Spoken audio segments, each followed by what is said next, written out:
Hey everyone, and welcome back to the Firefighters Podcast, where we seek to develop, inspire, and motivate the world of the emergency services operator through a series of wide-ranging conversations. Now, before we go any further, just hit that rate, follow, or subscribe button on whatever platform you're listening to. It's a key performance indicator for us and helps us reach even more people. Now, here's what we've got for you today. To kick us off for today, I know you'll have read the title, but this conversation isn't just about race, resiliency, or leadership. This one's about us today. It's about how we see each other, how we treat each other, and whether we're brave enough to challenge the systems and beliefs we take for granted. In my episode today, I'm speaking with Naseem. Sal is just an incredible human being, a powerful voice and truth teller whose journey from a corner shop in Kilmarnock to confronting racism at the heart of UK institutions is nothing short of remarkable. I was just bowled over time and time again. Sal is a Scottish Pakistani Muslim raised in a town where difference wasn't always welcomed and where resiliency wasn't a choice, it was a lifeline. From times working in his dad's shop, surviving attacks with machetes, dogs, and even someone setting fire to the shop when he was in it, to watching police drinking beer in the back room while corruption simply went unchecked.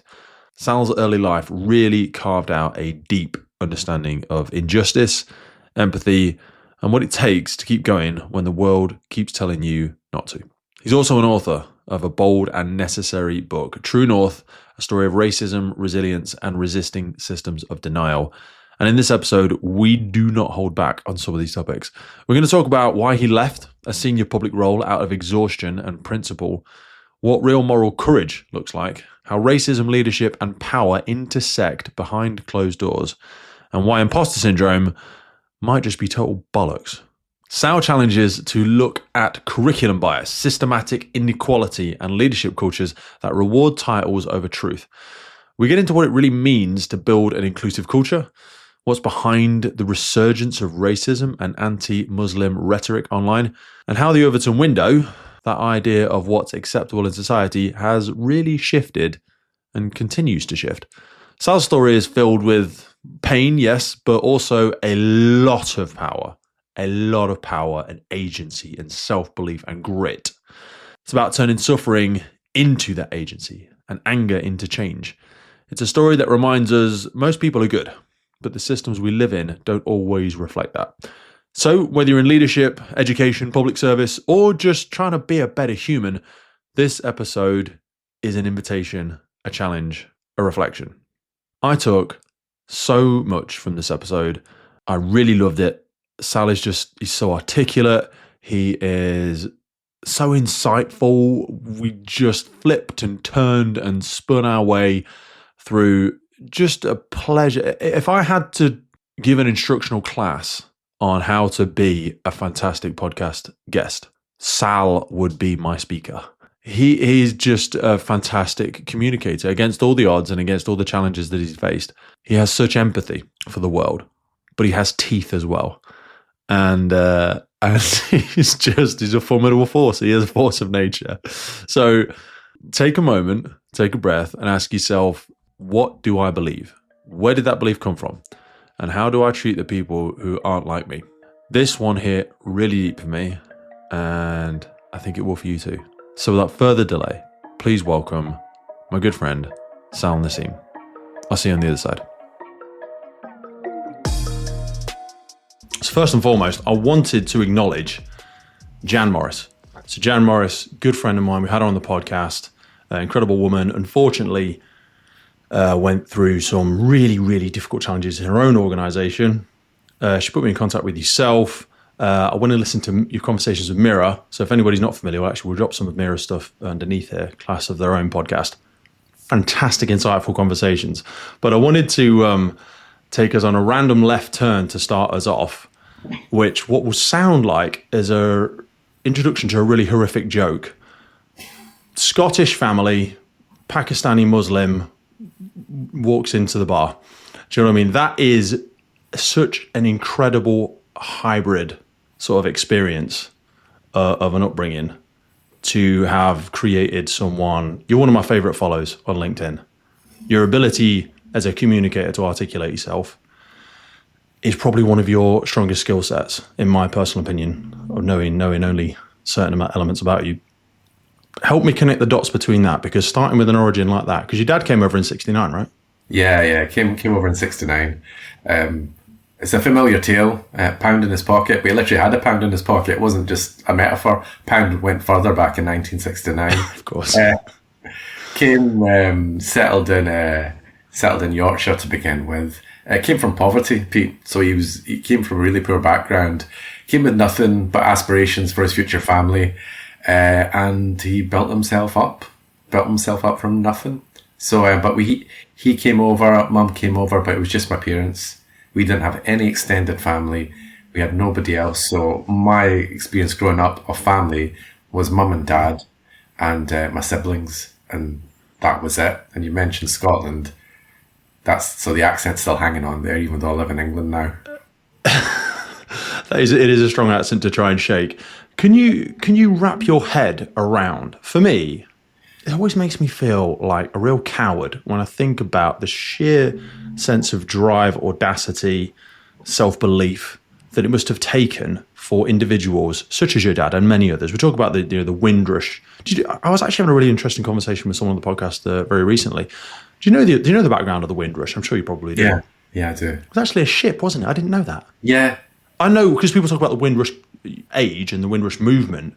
It was a boat that was reclaimed, and supposedly some of its original origins, it was shipping Jews to Auschwitz or something during a period of its time. I'm probably stomping and fumbling my way all the way through this, but that would have been around your dad's era, and the sense of just faith in himself, faith in his ability. Do you think more of it came from faith and hope, or does it come from desperation? What's the balance? That's a tough question, isn't it? This episode is brought to you in partnership with Godiva Limited. Godiva is one of the world's leading providers of specialist equipment for emergency services market. Godiva produces a comprehensive range of fire pumps, including vehicle-mounted, portable, and their cutting-edge integrated total water flow control system, SAMFlows. I've been using Godiva my entire career as a reliable pump on the fire ground. It is such a crucial element of a successful firefighting team that you want to empower your crews with the very best, reliable, quality product. Reach out to our partners by checking the notes in the podcast. Now back to the show. One of my dad's earliest memories was of partition, because he was a wee boy and he lived in India, and at the time of partition, Pakistan was created, so his family had to move to Pakistan. And during partition, the sectarian violence, which isn't really that well understood, was horrific. Millions of people were murdered. Millions of people died. So his kind of first memory of, or understanding, or kind of touch with Britain came from one of his earliest childhood memories. And from the age of 13, my dad left home, and he had this drive in him that I don't understand where it came from. And I've found out all these stories after he passed a few years ago about what a good man he was. It was just intrinsic to him. So desperation. The moral fibre. Yeah, desperation isn't something I'd associate with my dad. He just had this incredible drive rooted in his faith to be something more. And he was my role model. And so to your question, a long-winded answer, it wasn't desperation. It was very much more determination, but determination rooted in faith. So growing up in sort of Kilmarnock, around the areas, because I remember listening on your conversation with Mira, like one of the things you didn't even know was your dad, disarming gunmen in the shop, because you worked in your dad's shop for quite a period of time. And I want to ask around this, is that drive that he had, is stuff like that genetic? Because you seem to have this, your three Fs, around faith, family, and fight. Some people would probably, we talk about the origin of words and the etymology of words. People think of fight and they think, is that something you would want to embrace within yourself? But I think of it when I'm raising my daughter. Do I want her to be safe or do I want her to be confident? Do I want her to be safe, or do I want her to be independent? Do I want her to be safe, or do I want her to be resilient? Well, I want all of them, of course. But if you get the equation the wrong way round and you just focus on safety, you probably don't get a sound Naseem. Do you know what I mean? Because you were tested in a very violent community, attempted attacks with syringes, machetes. So didn't someone try and set the shop on fire before? Yeah, with me inside it. Yeah. It was help us understand how you got to that bit in your dad's business, and how does that become a normal thing to cope with? The reason I spent a lot of time with Dad and spent time working in the shop was I was the eldest child. So I'd went to law school, went to University of Glasgow, graduated, and then I did this mental arithmetic, Pete, of, well, it's probably going to take me about a decade to give my family any sort of financial comfort. And Mum and Dad were struggling a bit, Dad especially. Never had the day off, just kind of ground the gears and did what he had to for family. So I made the decision to work in the shop and support the family. And I did that for a decade. Family hated it, Dad really hated it, but eventually got used to the idea. And where the shop was situated in Kilmarnock, it started off as it was a working class area, but it really deteriorated when manufacturing got affected. Then you had drugs come in. Violence was always part of the landscape, always part. But when deprivation hit, and then when you had crack come in and drugs proliferated, the area became something else. And you have to remember, when we were the first family of colour to move into Kilmarnock, and really? as much as I loved the people there, and I do, my experience used to look like aliens to them. Well, really, it was hostility. It was hostility in the sense of trouble would find you when you were doing nothing. You'd be walking you'd be on the other side of the street and you'd get racially abused. People would want to fight you all the time. And then you come into this environment where, you're a shop worker. Yeah, it's my family business. But the grief that shop workers get now, it's well reported.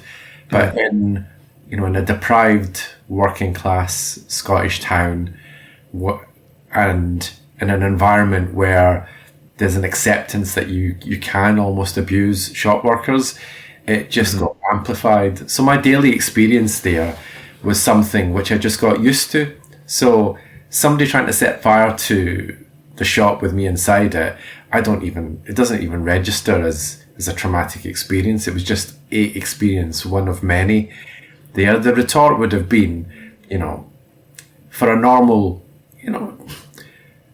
any sort of kind of normal interaction inside the shop was met with hostility by a small section of people, but it always went to violence. It went from nothing to 100 really, really quickly. And from starting off as this meek, timid wee boy, and I could barely look people in the eye. By the time I left, after 10 years, I became this horrible, calloused... I was about to ask. Horrible, honestly. Because the man that sits before me today, and the way I've heard you speak and the work that you've produced and been part of, you seem to have a tremendous amount of compassion and empathy. I wonder how that survives those experiences. You would be forgiven for becoming a callous, pessimistic, vindictive, not forgiven, but like people would understand. They would go, the aversion to calling the police through a sheer lack of hope that anything would change.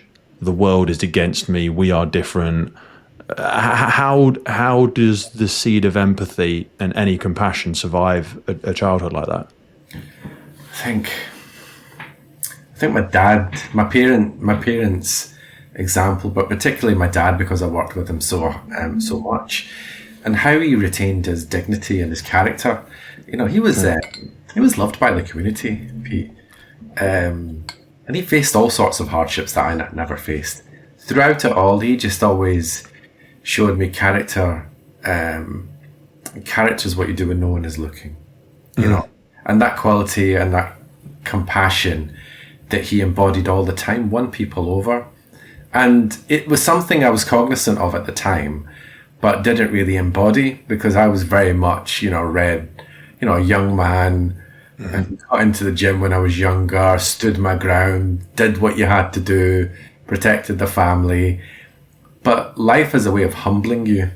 And every day, if you give it, it's there for you already. The universe will kick you in the proverbials every day if you could come up and smack you behind the head when you need to protect it. And I've been, in my journey after I kind of left the shop and started professionally, was just one humbling experience after the other.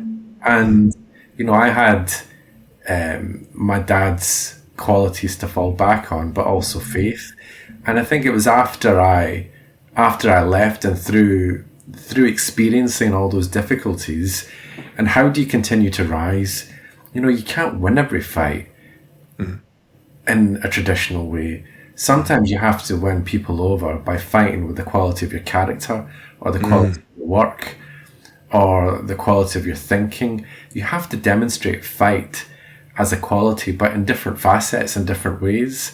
And I kept my faith strong. It's been tested many times. Of course, I'm a fallible human being just as much as the next person.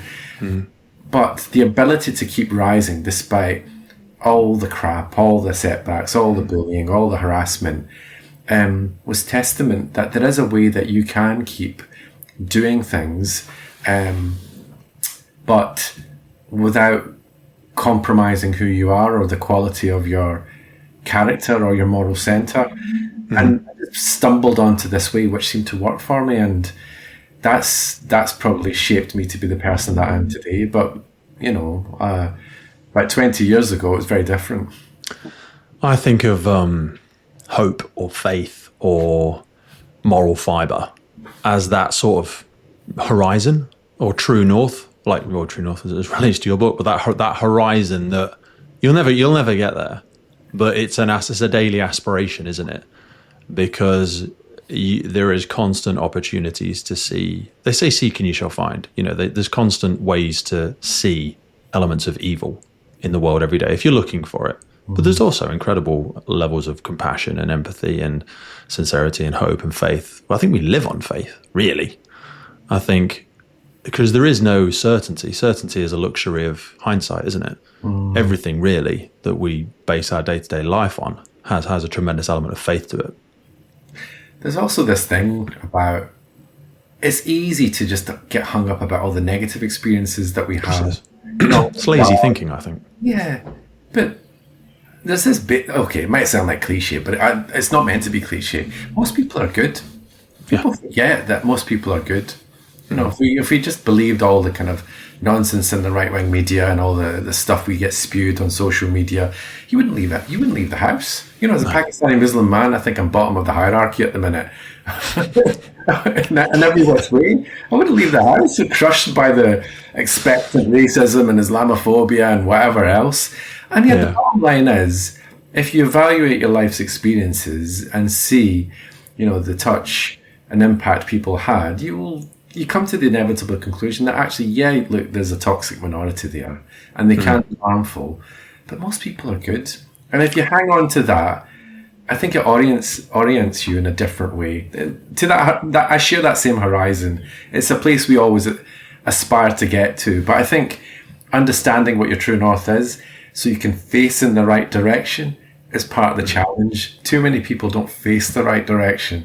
But what you described, you consciously choose to face the right direction and aspire. It has to be a conscious decision. Yeah. Especially in this world, like you say, where we're so exposed to, I think we have an unnecessary exposure to, we call it news. There's Oliver Burkeman wrote a book, Living with the News, and I forget the other book, it wasn't Oliver's, but Entertaining Ourselves to Death was a book around when they started putting music to the news, and it stopped being the news and became a show, and we didn't realize it. It was like a quick switch, and it became this very salacious, antagonistic thing that much of which you have no control over. It's way outside your sphere of control, or even really your sphere of influence. Yet we have it. We let it, almost invite it, to have a disproportionate level of control over our day-to-day felt experience of the universe, don't we? 100%. I read another book, Humankind, by Rutger Bregman. Yep. He made a very similar point around the news, and he actually said that he stopped watching the news. I don't watch it at all. Yeah, I've stopped as well. It's an accumulation. If it's really important, one of my friends will tell me about it. I'll hear about it at work. Yeah. I don't need to. I think of it like radiation. You know what I mean? It's like I need to limit my chronic exposure to it in small doses because I'm not smart enough to overcome it. Don't think you can cognitively horsepower your way through this and go, well, no, I don't let it. You do. That's why subliminal marketing works, because it is going in. It is bleeding into your mindset all of the time. You expose yourself to it. That's a great way of phrasing it. Radiation. Yeah, it is. No, that's exactly it. I choose to read, so I access. Because reading, and especially to speak to your book, it's forced the writer to scrutinize their own thoughts. I think news is very cheap. And also it's been proved, and we'll get off this topic in a minute, but I was at the cinemas the other day and there was a big news organisation advertising at the cinemas on the pre-screening thing. And I thought, wow, I've never seen the news advertised before. What is going on there? And obviously I think it's because they're hemorrhaging viewers and listeners and whatever. And it said at the end of it, and then it said, trust has to be earned. And I went, please stop. Please stop. I can't. The amount of times it's been proven inaccurate or downright consciously leading the public astray. And I'm not pretending I'm no expert as a podcast. This is an exploratory conversation with yourself. I'm sure I will make many mistakes, but I'm admitting right now I will make many mistakes. To lord ourselves over people of perhaps a lesser intellectual capacity and consciously leading them astray. I'll get off my soapbox now. But yeah, I have real issues with it. I mean, to finish your point, if you look at a couple of platforms that come on the UK, like Talk TV and GB News, it's not actually about news. It's about opinion forming, opinion shaping, and trying to set a particular narrative, which is based on some oligarchs' funding. So, it was just I went on Talk TV a little while ago. Did you? Oh my God. I felt like I was whirling round a black hole and they were trying to drag me every 4 seconds, but I knew they only had about 5 minutes to talk to me. So I just realized what the game was very quickly and just kept the conversation moving. But I'm not going to go on it again. That's for sure. Yeah. The landscape here it's just incredibly toxic. But they're looking for political beach balls to bounce around. Yeah. And I was like, I'm not doing this. So you clocked pretty quickly. Yeah. It was that bait and switch. They said they wanted to talk about one thing and then drag me into some very salacious, emotive political beach ball conversations. And I was like, no, this is not what we're here for. I'm just going to bulldoze this conversation for another 3 minutes with my own opinions and then I'll leave. I bet they loved you after that. Yeah, well, they've invited me back on since, but I was like, nah. Anyway, you must have had a felt sense of this. Because you obviously very, very practiced and accomplished speaker. I do want to speak more about your ability to articulate yourself in a bit, because I always say that the limits of your language are the limits of your world, and how you've developed yourself as a communicator. I think we're losing the art of communication through a lot of the electronic devices that we use. But to close the point on hate for a moment, you've been subject to a tremendous amount of racial hate is probably the best way I will summarize it as, on some very public platforms. I'm not entirely sure why that started to... You're familiar with the Overton Window? Yes. Yeah. That used to be it still is a thing, but it's the things that, according to the general public, we will accept in day-to-day conversation. And ideas can shift over time, from like the unthinkable, the radical, and then acceptable, sensible, popular. And finally, they sometimes make themselves into policy. But social media in the last 4 or 5 years, I don't know if it's consciously done it, but it seems to have expanded that Overton window to a point where racial slurs and horrific stereotypes seem to have become a norm again, which seems quite a dichotomy to where we're trying to move as a society. So, yes, is the short answer to that. And there's this, like, the other metaphor, I suppose, is social contract. Yeah. I never signed up to a social contract, Pete, where being public facing or doing difficult things meant that every time I did that, I agreed for my identity and for who I am to be torn apart in the most vicious way possible. So part of the social contract seems to be, for somebody who looks like me, that it's okay to racially abuse me. It's okay to say hateful things because I'm a Muslim. It's okay to mock my name. It's okay to insinuate various things about my commitment to this country. You can hear from the accent that, you know. Yeah, the voice doesn't match the picture, as I think what people have a real like mental challenge with. And again, you're just incredible ability to articulate yourself. But sorry, I interrupted. No, not at all. So the Overton window absolutely has moved, but where it's moved to is not a new place, but actually, it's back to the 70s.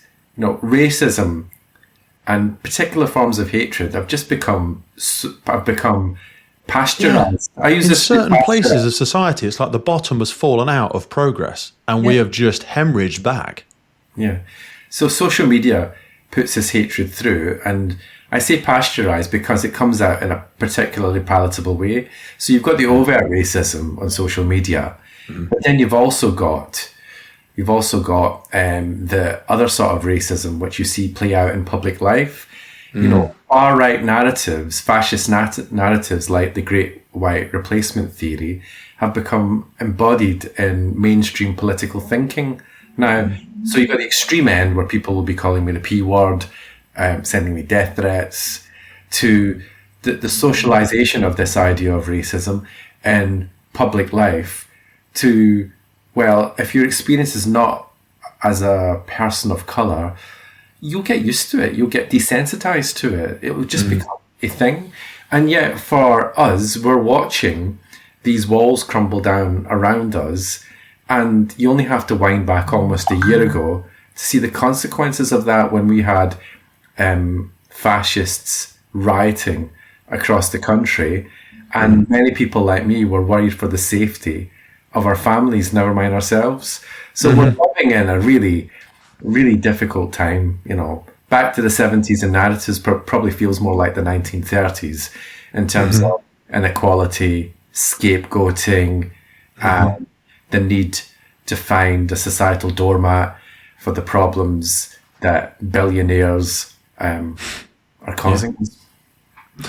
It is because, like you say, we moved way past segregation and Jim Crow and stuff like the civil rights movement. Obviously, had a tremendous impact on pulling us forwards, and then opinion, sort of the public opinion shifted, but we seem from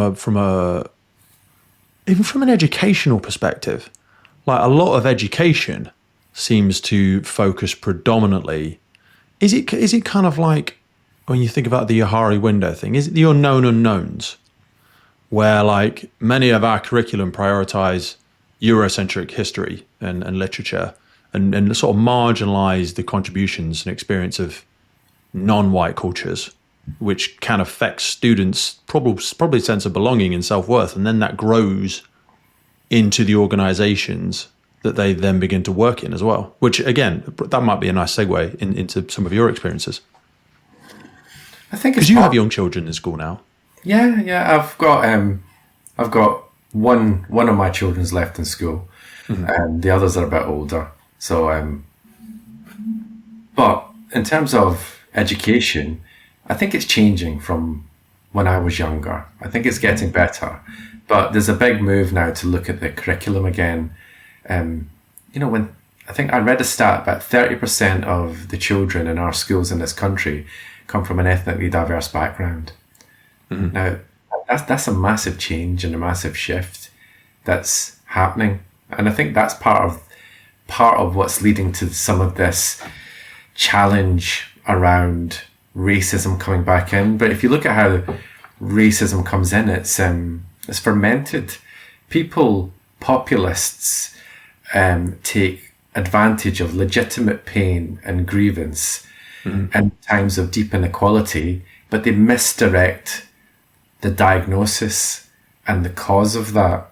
So Is it a symptom or a cause? Yeah. Yeah. So there's legitimate pain and grievance when there's deep inequality. We had that in the 1930s, but then we had people scapegoating the Jewish community or Irish or people of black. The hate for the Jewish community seems to have had a tremendous uprising once again, doesn't it? As well, that the anti-Semitic movement seems to be very blatant. It's horrific. This episode of the podcast is brought to you by Gore-Tex Professional Fabrics. Now, we all know the working environment of a firefighter is filled with challenges. We face serious risks on the job, such as heat exhaustion, burns, physical and mental stress, and we frequently come into contact with high levels of toxic chemicals. Now, I have been wearing Gore-Tex for nearly 2 decades on the front line, working in hostile environments, tackling challenging incidents from firefighting to water incidents and in urban search and rescue environments. Gore-Tex have a well-earned reputation for protecting professionals in the fire and emergency services through their family of highly innovative, waterproof, breathable moisture barriers that exceeds global performance standards and are trusted worldwide. Gore-Tex, going further together. You know, I focus on racism because that's my lived experience, or Islamophobia. Of course.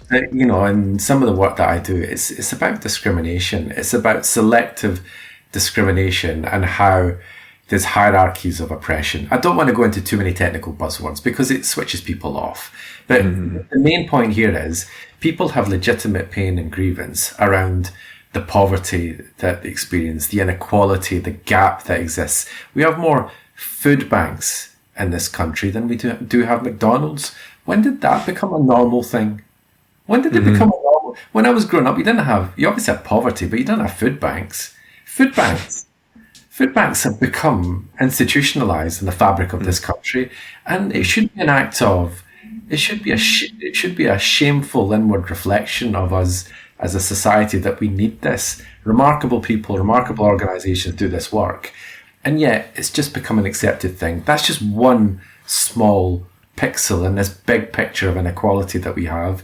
Then we have people riding in saying, oh, actually, it's these people coming over that are stealing your jobs, your houses. They're to blame. Poor black people, poor brown people, alongside the poor white people are to blame. Where actually the causes of the inequality lie in systemic failures by people. Well, I'll probably stop there because I'll just bang on. No, you're right. And how much of this do you think is conscious, though? Are you familiar with Hanlon's razor? No, I'm not. Hanlon's razor is a concept where never attribute to malice that which can adequately be explained by stupidity. So we think when we see horrific things, they're coming back to the news. We assume the evil overlords have come up with this, and we have it all the time in the fire and rescue service, where a senior leadership team will do something or something will happen, and we assume. Because in the absence of truth, people will insert pessimism, usually. They'll look for the worst. We grew up on that, didn't we? I always say that we evolved for the pessimists to survive, because the optimists, me and Sal, wandering around the caveman era and the rustle in the bushes, and Sal goes, that might be a lion, and I go, maybe it's a butterfly, and then I die, because you were in the opposite direction, because not saying you're a pessimist, but you know what I mean? Like, we evolved for pessimists, and we attribute malice to a lot of this. So when we talk about organizational racism, organizational discrimination, sometimes we need to remember more than we need to learn, because a lot of this is historical, that a lot of people would find it hard to get true context on, and perhaps you can shine a light on this, because it's something you've certainly looked into in the work within your part of the sector. How much of it now is still a conscious perpetuation, do you believe, and how much of it is just legacy? It's not just legacy. Okay. I can't say it's just legacy. I've had the privilege, Pete, of working at really senior level Mm-hmm. And the work I've done has been at a system level. So some of these conversations, which we wonder how they go down when you're sat at the table and you're thinking, well, what happens, behind the veil? I've been in those conversations at the most senior levels, and it would be nice for me to say here that it's all legacy stuff, but it's not. But can I attribute to it all to this easy diagnosis of malice as well? No. Okay. It's complicated. There's various factors that play into it.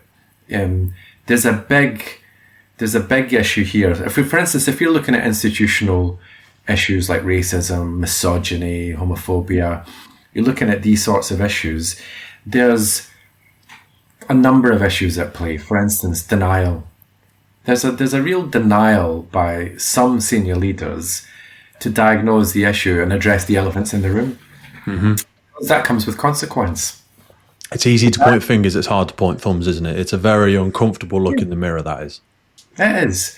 Then there's and also... we're having a lot of it in the Fire and Rescue Service with our cultural reports as well. It's a difficult look in the mirror, unfortunately. And I've done some things at a national level with the NFCCC, so I've seen some of the consequences of that. And when we talk about these issues, it's important to remember what we're talking about is victims a lot of the time. So when you talk about institutional issues, systemic failures, which manifests itself in poor culture, the end result of that is human capital. It's people. And people suffer.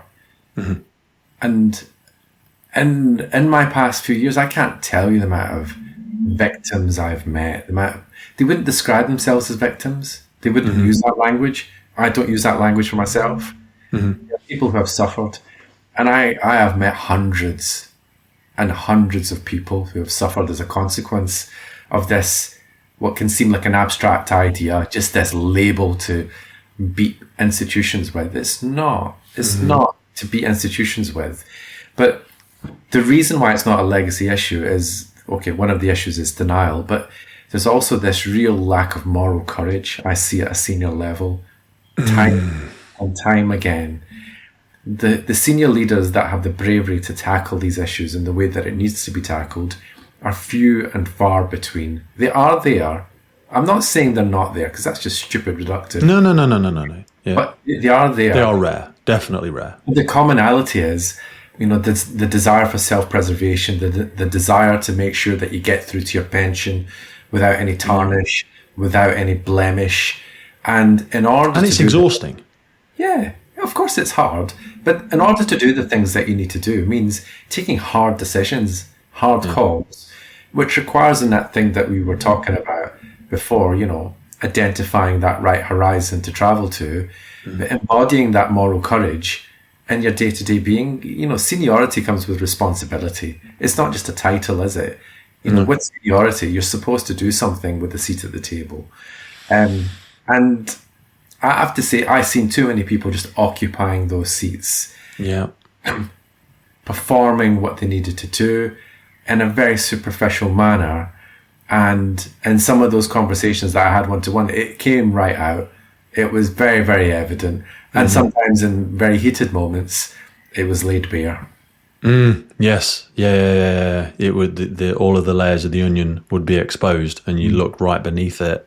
And that is a very uncomfortable moment. I think when you talk about the human capital that we pay for it, we probably only see it in the very most extreme examples. And I think that's the problem, because those who have suffered as a result of it, I agree with you that victim is not the appropriate word, because it's not very empowering to refer to yourself as a victim. But ultimately, that person has gone through a great deal of suffering, and you usually only see those stories when they are at their very worst, or they have cost human life, i.e. someone has taken their life. It's quite rare, not to blow more smoke up your bum, to see someone that has alchemized this very difficult experience into someone that articulates themselves with logic still, most of those people who have experienced that, we don't know because they just go quietly into the dark, don't they? I mean, I don't know if I can accept your compliment the way that you've said it. Most people will look at you and they'll go, "Oh, you've achieved great positions. You've wrote an incredible book. You're very together as a human, it would appear." Yeah. But you left the organisation you were in, as I heard on previous podcasts that you spoke, out of exhaustion. I did. It nearly broke me, the experience, Pete. When you work in, it was very easy for me to have ended up as a cautionary tale, to have ended up as this embittered, angry person shouting into the dark. And I understand why some people end up like that. It's very easy to understand when you've faced systems and you faced organizations and institutions which gaslight your experience and what that looks like. So I left I had every possible form of experience, in the system, from targeting, harassment, racism, exhaustion, maybe on the precipice of a breakdown, to having the thoughts that nobody wants to have when they're at home with their family. And I made a choice to leave, to walk under my own steam without having a job to go to. So I've suffered in the way that I think many people do suffer when they try and do the right thing. And that's all I ever did in my job. I tried to follow it through the statutory framework that I operated within, the mandate that I had, but trying to embody the moral courage that I see my dad had every day in facing down hate and racism. I had the opportunity at a really difficult time for policing to do some things, but I mean, you make the point that why do I appear to be so together? So I suppose it comes back to life experience. Because of all the experiences I've had growing up and all the difficult experiences I've had, there's been an option for me. How do you I've basically chosen to leverage everything that's happened to me for my own positive effect. And that sounds harsh or ridiculous or cliche. But as a Muslim, there's a phrase that I use all the time. It's part of my faith. It trips off my tongue every day, which is Alhamdulillah, which basically just means thank God. So it's easy to say that phrase in the good times, but every time something bad happens to me, I still say it because this experience was meant for me. So of all the times that people have like to try to batter me or knife me or have me or break me, that experience was part of the tapestry of my life and it was meant for me. And although I can't see it at that point, with some distance, I can see it. And even the book that I wrote and with all the difficult experiences that I had, there's an irony in that if I'd led a really bland, boring life, I wouldn't have a book. I wouldn't have a story. That's when we connect the dots looking backwards. I would have the opportunity to speak to you today. So with respect, that is a very, very rare individual. I'm not saying you're special. I'm saying it's rare.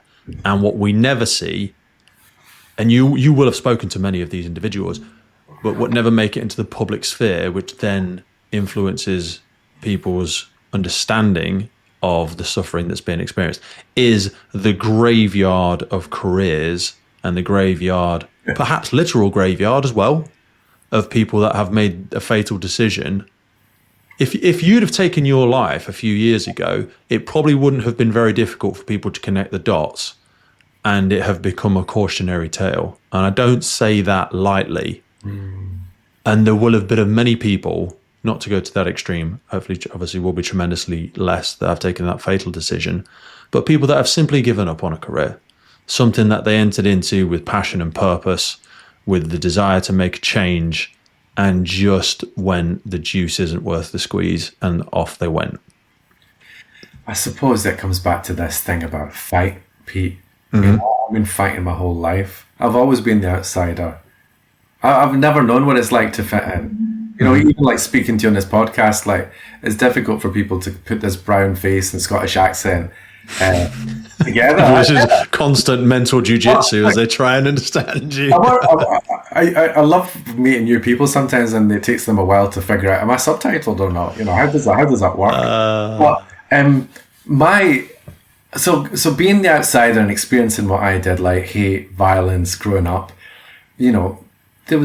I kept getting back up. My fight wasn't necessarily always physical. It was just the act of defiance, of not giving in. And my fate is not sealed up in the whims of people who've got malice in their hearts, either through intention or through sometimes thoughtlessness or vindictiveness. They don't hold my fate. I have faith.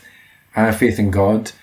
And my faith means that I have a certainty that they don't control what happens to me. I will make my choices. I might suffer as a consequence of their actions, but I am always going to be judged by a higher power. And it's the validation of my loved ones and my family that counts. So if a stranger wants to troll me or have a go at me, they can try. They can do it all day long. I don't care.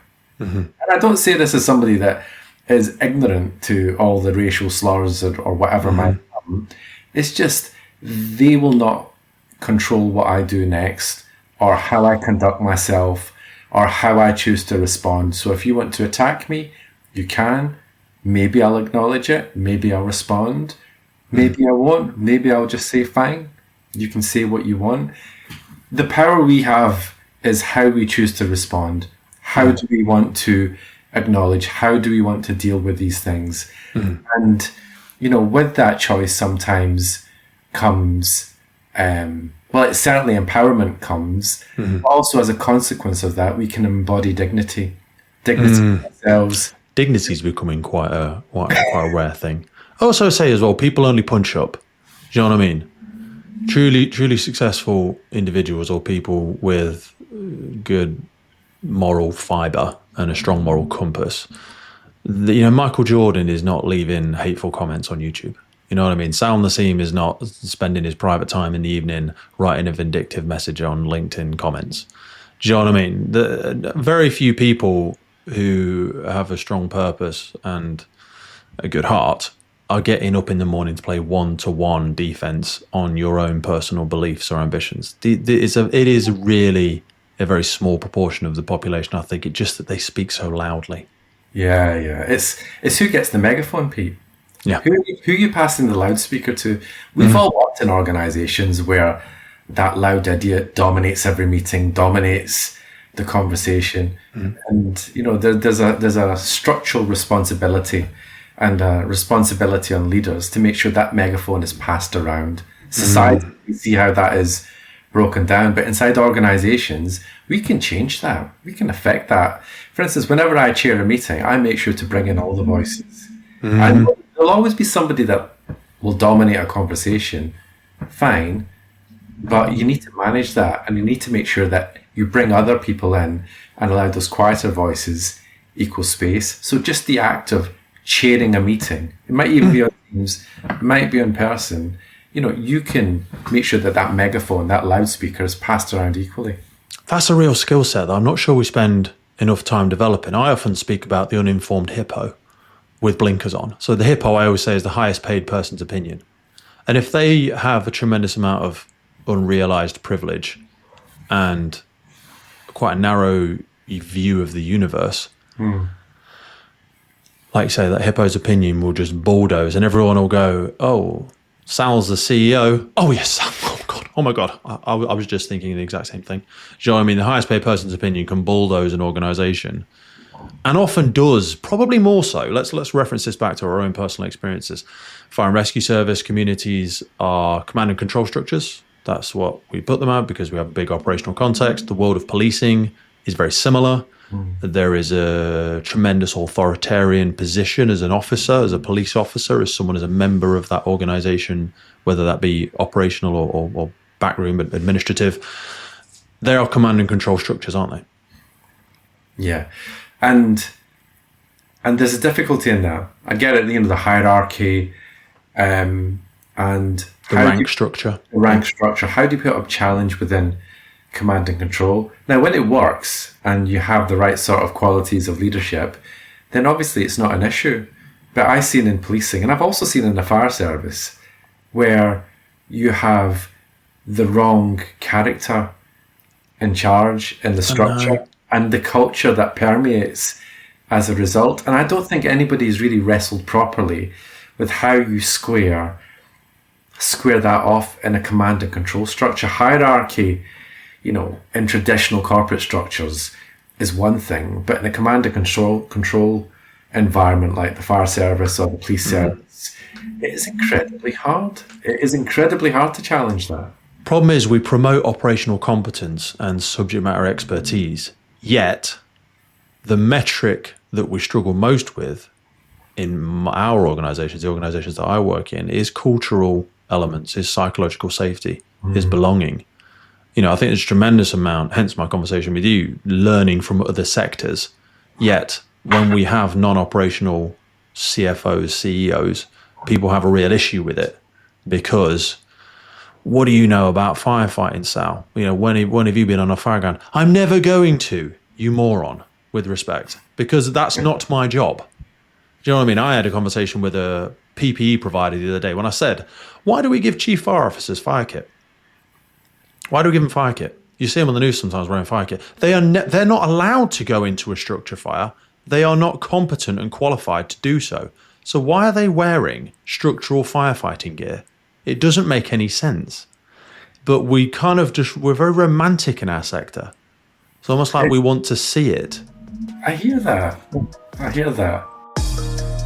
MSA are supporting us on today's podcast, and I chose to partner with them because I've been wearing this stuff for nearly 20 years, and they are the global leader in development, manufacture, and supply of incredible, safe products that really protect people, not just our communities out there, but also first responders, most importantly, all over the world. Get yourself over to MSA and have a look at it. The high-performance protective clothing for emergency services responders. They also partner with us on the UK Pink Firefighters. It's because we love them. The helmets with the reflective visor, the F1XF, absolutely epic helmet. And not forgetting how they improve firefighter safety through their connectivity in the connected firefighter platform. MSA are always pushing the envelope, and it's a real privilege to be able to continue to grow our partnership together. So whether it's your PPE, your bunker gear, your helmets, your SCBA, your thermal imaging, your Luna, or your portable gas detection, both of us know that this equipment needs to work. It needs to be high quality, reliable, and dependable in the moment. And that's why I use MSA, because they know what's at stake. Look, I'm a football fan. And painful admission, I'm a Manchester United fan, so football's a bit of a sore topic. Doesn't make you a bad person. It's okay.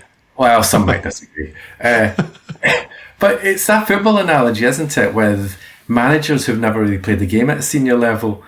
And look at the likes of, for instance, like Mourinho, who had an incredibly successful career, tapering off now. I think this plays out in different industries, doesn't it? In different ways. You're always going to get this stuff. But I come back to this idea that I know you're passionate about as well, Pete, which is leadership. How do we promote, nurture, and grow our leaders? Some of the best leaders I've met across different walks of life don't have title. They do have seniority. But my goodness, they've got leadership skills and qualities. And they lead not through the hierarchy, they lead through followership. People follow the best leaders. They follow them, and it's a I think the best leader in the organisation I work for is actually the lead for our health and safety department. He is such an incredible lead. He's like a chameleon socially. His ability to build rapport with so many people. His recall, I'm not sure what level that is on and how you measure it, but his ability to remember people's names, personal details, interactions with them, things that are significant to them that they have expressed a passion for in the past. His recall is it's I don't have the cognitive capacity for it, and he's not obviously not a firefighter. He's never been a firefighter. He's come from a health and safety department. I think he should mentor other people in the organization. But a lot of people see health and safety as a very it is very legislative driven, but they think of it as a very yes/no binary thing. But sorry, rabbit hole there, but that's just me going, that's one of the best leaders I know. And he's not a firefighter. But I think, no, you've exemplified that brilliantly, because when you speak about a good leader, it comes across in how you're describing them. They don't sit particularly high in the organizational structure, but you're able to talk effusively about what makes them a good leader. And one of the things that I've always tried to promote in the conversations I've had around systemic changes, how do you nurture this quality of leadership? Managers manage things, leaders lead. It's different. You manage things, you lead people. It's a different skill. But how do we actually teach that, promote that, and grow that? Look at the investment the military make in their leadership academy. And I've met some incredible people with a military background, and you could see some of the difference made and some of the thinking and how conscious they are about their active leadership and how they lead and their self-reflection around it. But if you don't invest in it, how do you expect people to embody it? Some people will rise through and will carry it and will embody it when they need to. But most of the time, people are promoted through, ingrained processes, and you don't necessarily get the right outcomes, the people that need to lead you. I think when we get great leaders, it's by accident, not by design. Yeah, I'd have to. There's a very, very good example in the UK Fire and Rescue Service at the moment. We're not going to go too much into detail, but it's someone who was a leader in a large organisation. I'm trying to be cute here, and people know what I'm on about anyway. He has a tremendous military background, and through his own moral fibre, left the organisation that he was only with for a year or so, because he just confronted so many structural, predominantly financial, but certainly leadership hypocrisies from my conversations with him that he uncovered within it.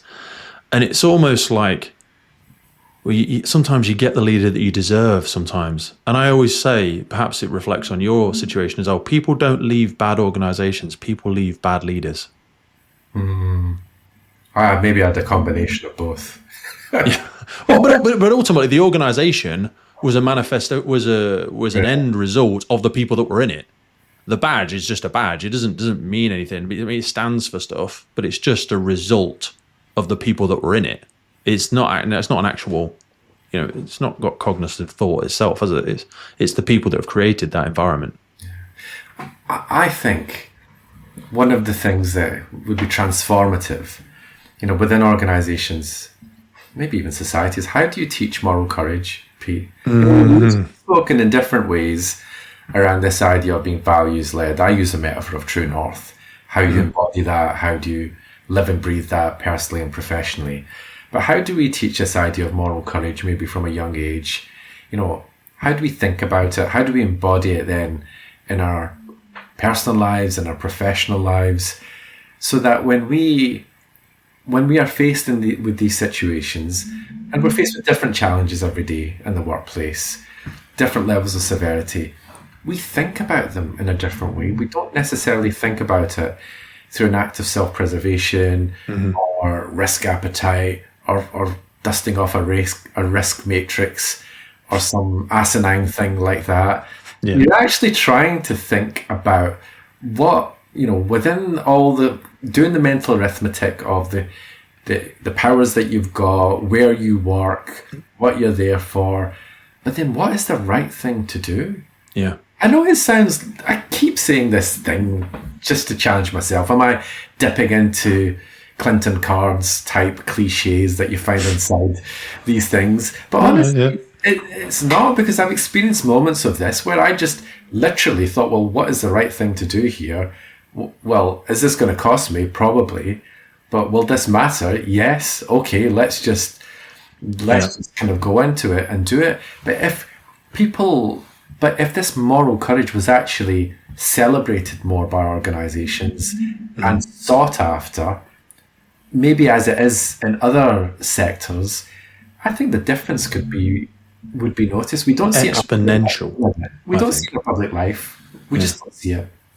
How have you tried to develop that within your children? And always a difficult one. I have children myself, and I don't think anyone's ever going to write the perfect parenting book, because it's very much an art form that we aspire to every day, and probably all of us fail repeatedly. But I remember listening on Mira's episodes with you. You spoke about candor, and you spoke about a bit of gallows humor that you've had with your children to safely expose them to some of your experiences that you've had in the world. As a segue, how have you tried to do that within that sphere of influence with your inner circle? I think, well, with my family, it's a responsibility, isn't it, Pete, that you try and imbue your children and make sure they don't fall where you fell. So if you see the hole, you make sure that they're going to go around it. And that's what I've tried to do along with my amazing wife. And my children understand intimately my experiences because I've chosen to share. Because my kids are older, so I've got older kids that are in work and in professions, and they navigate some of the same challenges that I do. But now I have the gift to be able to tell them, actually, this is how you can do it. These are some of the things that you need. These are the levers that were hidden to me before. Exactly. These are the levers of change that most people try and hide. Yeah. And when they're faced with challenges, I'll say, well, that's not right. I swear I use that phrase all the time when I speak to that's not right. They can't be doing that. This is what you should be thinking about. And centering, implicitly this idea of moral courage, of morality, and our faith within their thinking as just as a thing to be stitched through everything. And also, I consciously choose to share my experiences so that they can understand the possibility of some of the things that I've done can be within their gift. I'm just this frightened wee boy from Kilmarnock that got to do all this bunch of stuff, and I just kept pursuing it in a particular way. But if they can see their dad's example, and they can see how he continues to try, continues to do things very often behind the scenes, then you spoke about this concept of radiation as being a toxic thing. I'll just flip it and make it a positive thing for a second, because that radiates. And that they take that in almost by osmosis, that positive example. So as my I always say, children don't learn, they absorb. Yeah. That's why I try and do stuff that I fail at every month, whether it's applications, promotion stuff, podcast stuff, fitness challenges, whatever it might be. I've had so many physical injuries, psychological and social and professional injuries, but I share them all with my daughter. And sometimes, obviously, when she was very young, I probably did it a bit, not too much, but she would get upset. Like if I didn't get a job, she'd be like, "Why don't they like you, Daddy? Why don't they like?" And I'm like, "Baby, it's and maybe I was pitching it to her to a younger age. But you can't say to your child, go to the really scary new club on Saturday where you don't know anybody and do the brave thing. And they should really, not that they would because they're probably too polite, but it's like they should say, well, what are you doing, Mummy, that's scary for you? How are you pushing yourself, Daddy? Do you know what I mean? Because they learn with their eyes, not just their ears. 100%. And, just you saying that makes me reflect that all my children have definitely kind of inherited my work ethic. They've got the majority of their good qualities they get from their mother. Let's be honest, Pete, right? Most all the time it is the case, isn't it? One of the things I managed to imprint is my work ethic. And I see that actually, just you saying that made me think about my kids. And I'm thinking, yeah, they've all got the work ethic because that was just something that's been a necessity for me in my life. And there's one point I wanted to pick up, actually, because you've mentioned it a couple of times, so I want to address it about oracy. You've been very kind to say how I express myself, and you've complimented me on that. But I want to just highlight where that came from.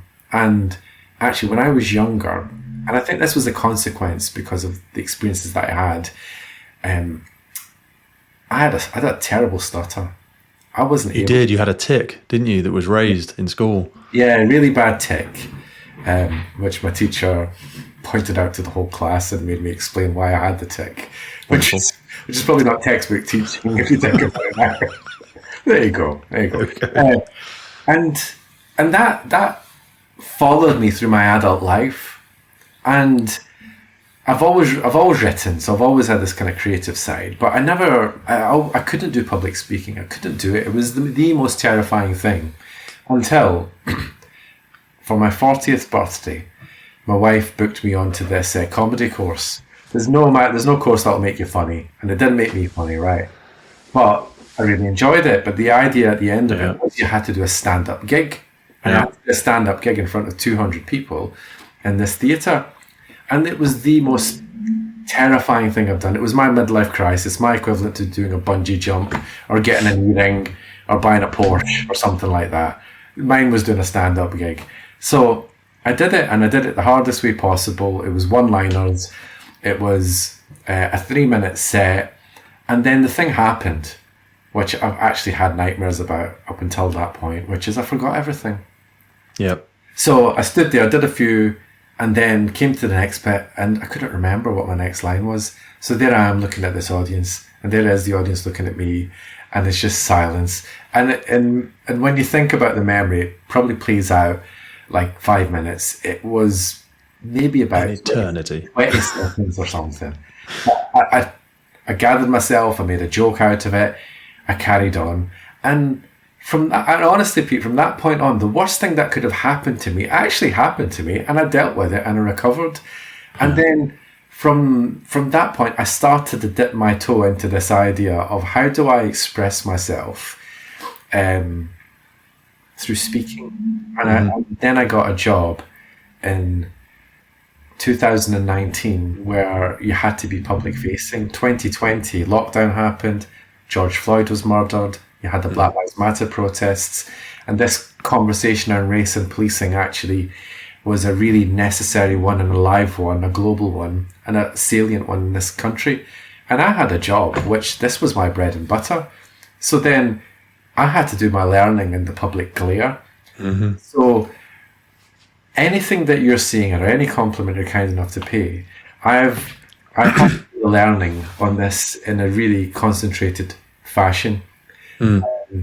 And the reason I tell or share this story is not to look at me, but is to show that it can be a learned art. It can be something you improve. You know, you train.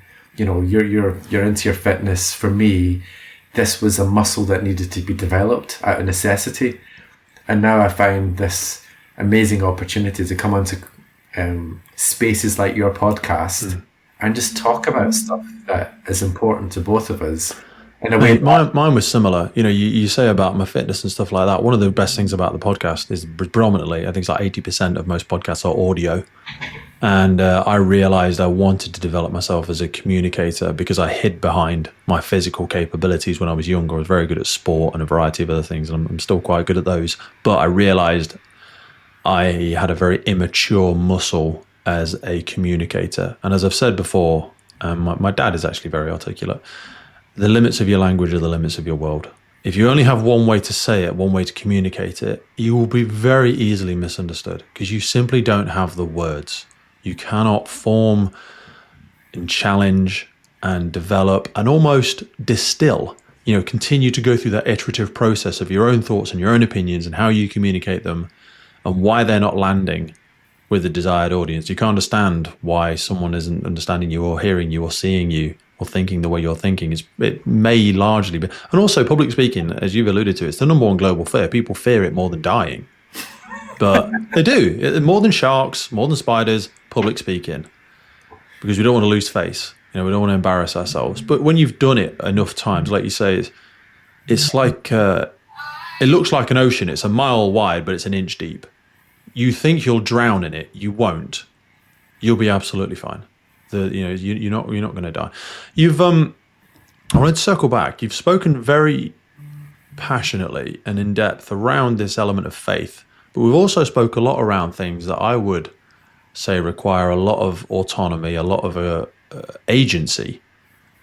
How do you balance? I suppose I'll kick it. There's a quote, a religious quote. No, religious joke, in fact. And it's a Christian joke. So if listeners, forgive me for a second. It's a Christian joke. And farmer's walking across his crop in his field, and he's got a beautiful garden. Priest is walking down the lane and says, oh my God, your garden is absolutely beautiful. I must tell you, you are so lucky. The Lord has blessed you. And the farmer says, well, thank you. But you should have seen what it was like when he had it all to himself. And there's an element of agency there and faith, isn't there? And whilst your faith has been a strong driver for you, faith can work in two ways. Because if people say what is meant to be and God's will and whatever terminology people choose to use, they can expect things to change and just everything will be okay. What'll be.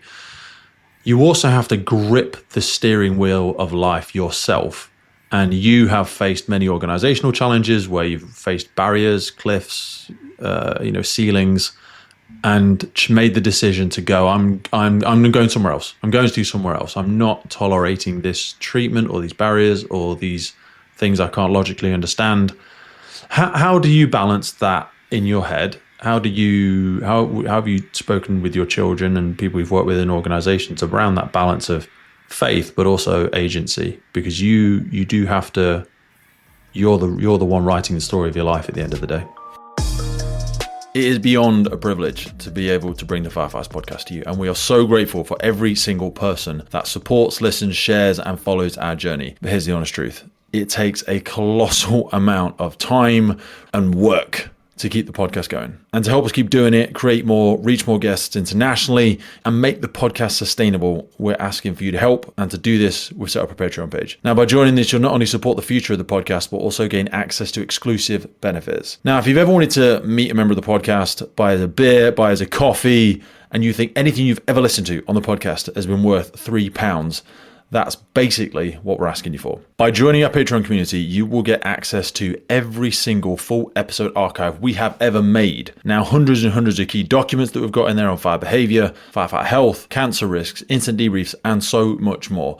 A growing collection of valuable resources to help you learn and grow. Your support in whatever way, dropping it in the WhatsApp group, sharing it on the local newsletter, whatever it is, it's incredibly valuable and we really do support it. And we need it to make it a long-lasting resource, that legacy resource we always talk about for first responders, firefighters, and everybody everywhere who's ever been interested in joining the fire service. Now, if you're already supporting something, as many people do, it's totally cool. You can still access the podcast for free and you'll always be able to access all the new episodes for free. But we're asking for your help to make this sustainable. And we want to keep growing, we want to keep sharing the insights, and we want to keep showcasing the incredible work happening in our community and our sector. So if you feel like you want to join the Patreon crew and help us make this possible, head to patreon.com/TFFPC or check the link in any episode podcast notes. I think it's a combination of the two, because when I speak about this, part of the deal is that you've got to try. You've got to try. So the foundation is that you do everything that you can, and if you've done your best, whatever else happens, is meant for you. Mm-hmm. So that's essentially how I kind of picture it, Pete. So yeah, I am a big one for agency. I will definitely take control. I believe everybody needs to understand their own agency. Too many of us, I think, are passive in the face of big structures or what things are thrown at us. But there's always a way to navigate power through principle. There's definitely a methodology that needs to be democratized a little bit more around this. And because I know I will have done everything to the best of my ability in the right way, whatever else happens, I can rest with it because it was meant for me. And I still hear more no's in my life than I do yeses. Of course. So you should. So demonstrates you're pushing the boundary of what's possible. So, yeah.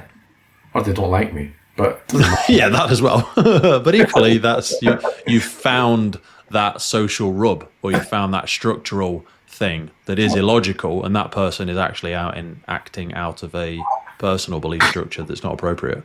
Maybe that right level of tension, it just kind of it comes with some of this work. It comes with this work, and that's okay. That's okay. But I think that's how I square that particular circle. I just wish more people would understand the power of their own agency and the fact it doesn't need to rest with just a few. This from a younger age, when I understood that promotion wasn't possible, and I was very junior in some of these roles, I would leave. I wouldn't just accept her. I wouldn't necessarily enter into messy HR processes or whatever else was involved. If I wasn't valued there, I would look elsewhere and find something else. And it was a painful incremental step to progression, and it took a long time, but it did work. It did work.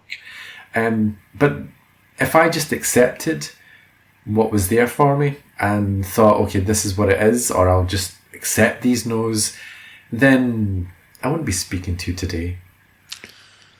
It's hard though. It's a big personal cost. You know, I say this as someone, I've done 40 promotional processes in the last 6 years with 0 results. And I don't think I'm that stupid. I'm not going to pretend I'm the most intellectual person, but I'm marginally clever cookie. I'm pretty resourceful. I've had lots of, most people could point at lots of the other bits I've done in my life, businesses, podcasts, whatever it is, and see that I have an element of drive and success. Yet, perhaps cowardlessly, I don't think that's even a word, cowardly, I have accepted the barriers, for whatever they may be, in the organisation that I work for. I probably should move, but I'm making so much progress with other things and I'm enjoying them so much. And the place I work isn't a bad place. It's just some things not vibing with what I'm trying to do. I think I'm a bit of a problem child, probably a little bit. Well, The manifestation of the podcast is that I'm a curious question asker and challenger, and I want to go past the third why of someone's opinion as to, you know, why we're all just accepting this thing. I think that's very difficult to manage. I have a great deal of sympathy for my managers. but also, I recognise that more than you can understand. Yeah, but you had the bravery. I'm a coward. No. Look, you're a firefighter. I don't think coward belongs in your lexicon. Let's be honest here. The other thing It's just too romantic about the thing we do in us. Sorry. Anyway. Yeah, I was going to say, look, sometimes I understand what you're saying because I experience the same thing. However, there comes this glimmer, there comes this moment where if you're willing to broaden your own perspectives on where you want to be, somebody will actually recognize what you're saying as a problem as a strength. I know. You know, somebody will, and they will want you because of that. I say that from experience. I know you do. I know. This is becoming a personal coaching call. I feel it. It's an uncomfortable thing. And it is something I'm leaning more into, because everyone I speak to that says they've switched organisations, not because they hated the place they worked necessarily, although some do, they all speak of it as one of the best things they ever did, because it gives you a greater holistic understanding of the sector that you work in as well, and adds so many more layers of authenticity and sort of scope and lenses that you look at different challenges through. I want to be so respectful of your time. We've referenced very briefly, you wrote True North, story of racism, resilience, and resisting systems of denial. We've not really touched very much on Operation Hotton, because I'm always more interested in the person usually than the thing they've done. And I know people will have heard it in the introduction. Through the process and sort of distilling process of your thoughts and your experiences of the work that you've been involved with, that's just one example of many different things. Ultimately, we're talking about inclusive cultures, change making, and systems of denial. What have continued to show up in your thoughts as things that you couldn't rationalize out of your experiences, things that just continue to show up in what you've learned through the process of writing the book, through your experiences in the organizations that you've worked with, when we're speaking about inclusive cultures and making change in these organizations? I think the thing that's followed me after writing it is understanding the impact of people.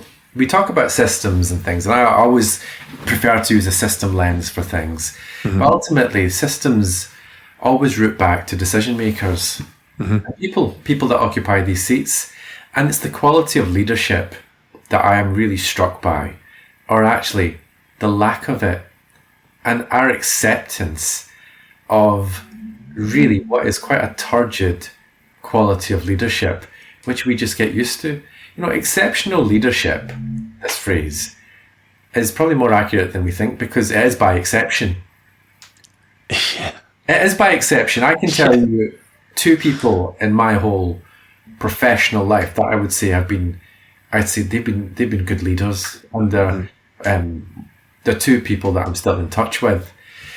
But what's for me is carried on after the book is the quality of leadership, because the quality of leadership then dictates the type of culture you have.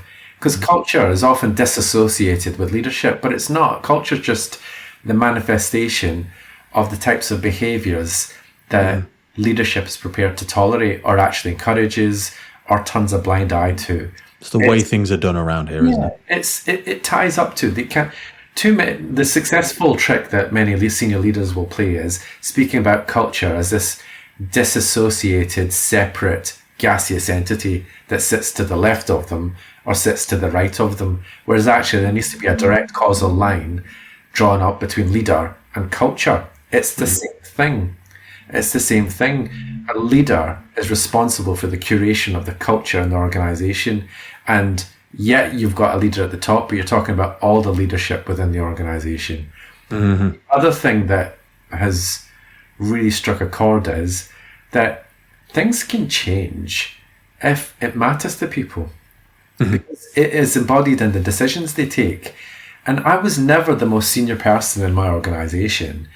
And yet, having left those systems and those particular roles, I look back on the body of my work and, people speak to me about some of the things that I did and realised if somebody like me was able to shift the plates just a bit, imagine what everybody could do, Pete, if they followed the horizon that you spoke about before, embodied just a little bit, a smidgen of that moral courage, and tried to make some of these hard decisions, and yet they come with grief, yet some of them might be unpopular, but change never happens without some level of disruption or discomfort. If you're sitting in comfort, through your tenure, and you've not come up against some of the ructions that come with the unpopularity that comes with difficult decisions, then you haven't led. And there's too many people who just don't lead. It must be, I see a lot, and you probably see as well, and I'm no better than anybody else at all by any stretch of the imagination, but I look at some of the retirement posts when I see things, and I go, if you squint your eyes and tilt your head, a lot of things look like a copy and paste career. I'm like, what could you point to in your tenure? Now, change is relative. When I say what change did you make, what impact did you make? Now, a firefighter on a fire ground that pulls somebody out of the building, they've saved their life. They've made an incredible difference. But what about that was uniquely you? And it's an incredible thing to do, and we need people to keep doing it. Steady, everyone that's listening, steady. Yeah. It's an incredible service to do for the community. Somebody needs to do it. But any firefighter in that position would have probably done the same thing. What uniquely about you, what was given to you through your upbringing, through your nature, through your nurture, through the lens that you see the universe, the one thing that you have an ability to have an impact on that would make a real marginal shift, like you said, what's that 1% that person could do? I think one of my previous guests, Vicky Shakespeare, I think it was, where she said, your difference doesn't make a difference. And I thought that was such a great mic drop from her, because so many people's difference, and I'm not talking necessarily about your race, your culture, the colour of your skin, the way you sound, different about the way you grew up, about your experiences in the world. What is different about you that could help change, expand the way this organisation works to facilitate people of a similar background to you who would therefore want to stay, grow, feel welcomed, feel celebrated in that organisation. What can you do about your difference? And when we chip off those differences of people, or when people allow organisational norms to just chronically crumble their difference, so often their difference doesn't make a difference. We go, oh, it's the first ex chief fire officer, it's the first this type of minority chief fire officer, or this type of... If through that process of getting there, they've had all of their beautiful colours and shapes smashed off them so they become a grey peg in the hole. Your difference doesn't make a difference. That's my real frustration and my real concern if people don't embrace what they can uniquely deliver to this thing, because it is changing and it's changing at a rapid pace, and we need the right people around the table to help that change, I think. I would add to Vicky's point, and I agree with it for all the reasons you've said, but I also noticed that difference is welcomed until you say something different. So, you invite difference to the table. Yeah. And we the public sector says, be yourself. No, not like that, Sal. Not like that. You need to be like this. And I think the skill that I learned was no, I'm going to continue to be like this. And if just everybody could just center themselves in that, because when you rise and you get to certain positions, you've done it by being a certain way. So when you get to just the next bit, why do you have to pivot and become something else? Yeah. Don't become something else. Just keep that constancy. And obviously you've got to learn and understand the landscape and have different tactics. But if you keep the consistency to an alignment of who you are, it centers you in a really powerful way, and it gives you perspective outside of the groupthink, which is incredibly important, because if you go in with a groupthink, it's easy at the time, but maybe 5 years after you left, somebody asks you, well, why did you do that? Well, everybody else was doing it. No, why did you do that? Yeah. You're accountable in ways that you don't understand. Yeah, we dissipate things into the like secret army in our pocket, don't we? There's a direct correlation to the size of an organization to the dissipation of responsibility often. It's a bit like if you're the only person in the street and someone's being attacked, you'll ring 999. But if there's 1,000 people in the street, or you're all stood in apartment blocks looking at a car park where someone's being attacked, you assume someone else is going to do something about it. Kitty Genovese, isn't it? Yeah. Scary though. Scary. I know. But that's just something I noticed. So I agree with the statement, but it goes back to this constant theme of the quality of leadership that we have. I honestly think it's something that needs to be on the curriculum. I think we need to I think we need to teach our kids, what does leadership mean? If we built leaders from a young age, and I know many organizations do great work on this stuff, but imagine if it was embodied in what we did at school, this idea, some of the themes that we've been speaking about, doing the right thing, moral courage, what's it like to lead, and not just memes on the internet, but actually stitched in a really subtle way into our curriculum. I don't think we do it in schools at all. I think you get some of it through sport, but that equally is a little bit elitist and narrows itself to people that have an athletic interest. So you only get a small amount of the population. You see some of it in forms of art, dramatic art and things like that. But we don't teach it, maths, English, science. I mean, we could do more public speaking in English. Certainly, I think that would, in creative writing and public speaking, work. But yeah, we really don't seem to embrace the leadership development at a young age. No, not consciously. It's a thought I've had ringing around my head a long time. That how do we kind of systemize it, change systems, have a positive effect? Because building the right sort of leadership benefit everybody, and the absence that we see in our public lives at the minute. Alongside this point, you spoke about oracy. Oracy is really encouraged strongly in some private sector and private schools, isn't it? Yeah. There's a reason for that, because you see how effective it is in later life. They speak so beautifully. They really do. And we've stumbled. It's not by accident, it's by design. It's by design. Yeah. So we've discovered those arts later in our lives, but imagine if we'd had it when we were younger. Well, that is, again, true leadership. We talk about, okay, yeah, it's very nice to talk about the kids, Sal, but how does that help us today? Well, ironically, even if So this is the thing to echo back. I will be respectful of our time, but if you're at that level of senior leadership in your organization, the change you're going to make probably isn't going to affect you. That's the irony of it. Yeah. And this is perhaps the problems of the 10 years of political sort of time frames and stuff like that. Is, true leadership is planting trees under which you'll never sit. It's changing things for the next 7 years' time when you will have retired. You won't see that quick return on investment. And that's why, we invest in our children. But the biggest changes that often need to be made by leaders are ones that they will never see the fruit of. And I think that makes it difficult for people to make those right decisions if they're looking for the immediacy, especially actually if they're not at the senior leadership table and they want to be there. They might just be trying to please up quickly to get to the next level. And that self-perpetuating cycle doesn't make long-term change. Any leader can start doing something new. When we talk about organizational challenges, it takes true leadership to stop doing something old. That's really difficult. When we go, this policy we've had isn't appropriate, doesn't make sense, we're going to stop doing it. Anyone can come up with a new theme for a new thing. We launch new stuff every goddamn week. Stop doing old things is very hard. I also think, Pete, look, if we're going to fanboy, I'll fanboy after you. Look how beautifully you speak. Imagine a world where we didn't do corporate speak. Imagine where we spoke as human beings a bit more. Yeah.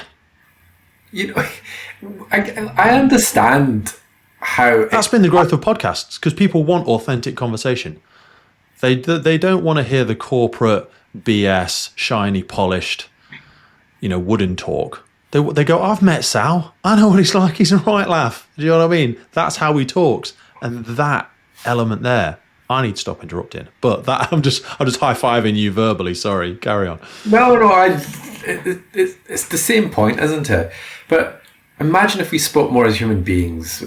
We talk about corporates, we talk about organizations, but also public life. We've got into this very particular way where we think authenticity belongs only to maybe populists and how they can use certain rhetoric. But imagine if everybody just was comfortable enough to, wax a wee bit more lyrical and spend a bit more time talking about things in a bit more of a human way, instead of just trying to trap people into you're right, you're wrong, you're left wing, you're right wing, you're this, you're that. Life is about shades of grey. It's about nuance. It's about the difficult bits sitting in between stuff, and that's where stuff happens. But we've just got we follow the algorithm. I'm not getting into some Matrix conspiracy here. I'm not talking about that. Social media has promoted this very hateful and angry binary form of rhetoric out there, whereas actually we need people who speak like you to be much more visible in public life. Because when you get the chance to sit down and people get the chance to listen, that's where you create understanding. And not some of just this stuff like where you're shouting or you're just trying to get the next soundbite in, or you're not listening, you're just waiting to speak. Most conversations are not listen to respond versus just waiting for my turn to speak. That's what it is. People are just waiting. I just can't wait to beat you over the head with my opinion. You said this, so I'm going to get you for that, or I've got this stat here, or I'm going to lie about this, or no, I'm going to shout over you. Yeah. I mean, we need more of the quality of the conversation that you embody out there. This is the sort of stuff we need out there. Hopefully, maybe. Not necessarily to high-five you on the compliment for me, although I really do appreciate that kindness. I just, like you say, it's just difficult for my simple brain to get its head around when I meet so many incredible people in the public sector, police, ambulance, fire. These people didn't join for the outcome. The income. They joined for the outcome. They joined because they wanted to do a good thing. They wanted to be part of something usually. And they're everywhere. Yet we only tend to see in the news some of the really, truly horrific stories. And they need to be found. They need to be drawn out. And they are being dealt with. And we speak to a lot of the people on here. But we need to encourage and make more space for these types of conversations. So Thank you so much for your time today, my friend. I've really enjoyed it. I knew I was going to anyway, and we always have some bullet points down, and there's lots of things we did not talk about today, and that's absolutely fine. We will drop some things in the notes. I'd love in 6 months, 8 months, whatever it is, mate, to maybe have a follow-up conversation. We're going to drop a link in, obviously, to the book for people that are frustrated that we haven't discussed certain elements during our conversation today. You can find all of them. Sal, we'll drop Sal's LinkedIn. We'll drop a link to the book. You don't have it in audio form yet, do you?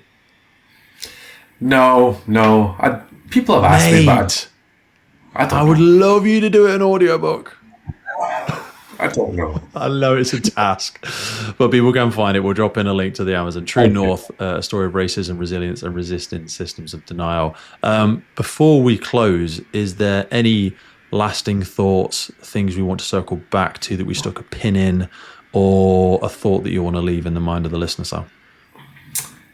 Thank you, Pete. I suppose the only thing I'd maybe offer as a reflection is this idea of True North, and you spoke about as a horizon to travel to.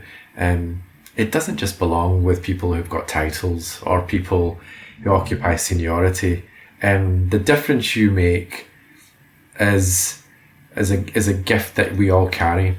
I just wish everybody could understand that it's possible for everybody. I started off as somebody bumbling about and just happened to get an opportunity through history, through time, through circumstance. But I'm just this bang average guy that did a bunch of stuff by embodying the same spirit that lies within everybody. I just want everybody to understand that is something that everybody has. You spoke about agency. We spoke about the horizon. The best leaders are the people normally without title. That's something maybe just to think about. Absolutely, my man. Well, send my love to the family for sacrificing 2 hours of your very limited time. I don't take it for granted. Thank you, Pete. And I really look forward to speaking again in the future. Me too, mate. Thanks very much. Well, that's it for today, folks. Hope you took a lot away from that episode. We started the Firefighters podcast to develop, inspire, connect, motivate, represent, and most importantly, celebrate the world of incredible emergency services operators and the wider sector through this series of wide-ranging conversations. We really love creating this podcast and bringing it to so many people. Did you know you can also find these on YouTube? We do a lot of video podcasts now. You can head over to our YouTube page and follow, subscribe there. And as a final ask from us, whatever platform you're on, please rate the podcast. It really helps us as a key performance indicator to reach more and more people. I've been your host, Pete Wakefield. This has been the Firefighters Podcast. And wherever you are in the world, please stay safe, be happy, live with intention, and where possible, please remember and support your firefighters and first responders. I'll see you next time.